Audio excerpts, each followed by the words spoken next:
Дед как-то сказал мне: как думаешь, мы люди, потому что мы создаем машины?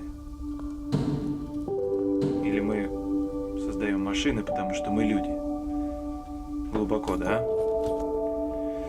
Я до сих пор об этом думаю. И не знаю ответа. Но зато я кое-что знаю о машинах. Мы много узнали о них.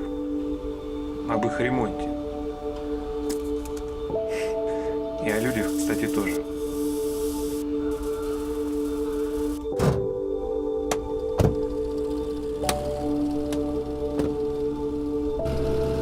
Забавно, когда мы только зарегистрировались в налоговой, заплатили за аренду помещений, знаешь, что мы купили самым первым делом?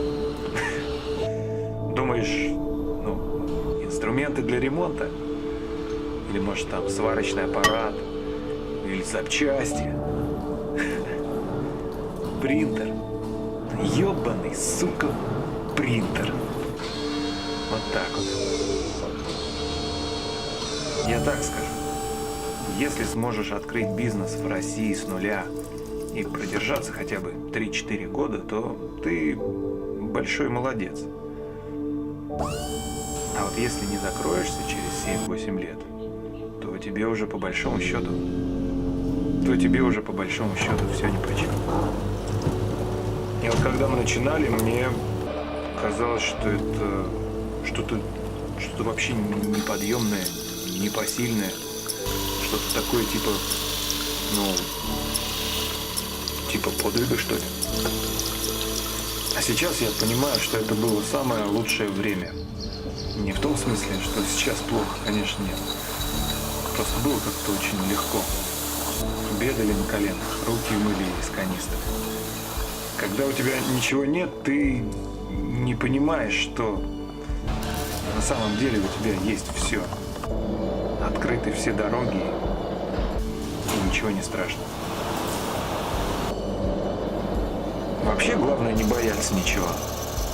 Сомневаться надо было при выборе цели, а когда цель выбрана, просто иди к ней. Будешь расти, что называется, не благодаря, а вопреки. Вот сейчас у нас больше 3000 квадратных метров под 100 сотрудников. Уйма техники, станков, лизинги, шмизинги. Все это вопреки сложности. Вопреки налоговым, вопреки банкам, которые выкручивают тебе яйца.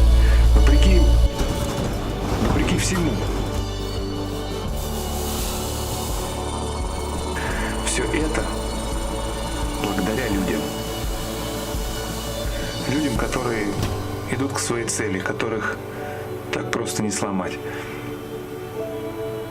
На них падает проблема, а они перелезают через нее и идут дальше. Такая вот у нас семья. Такая вот наша история.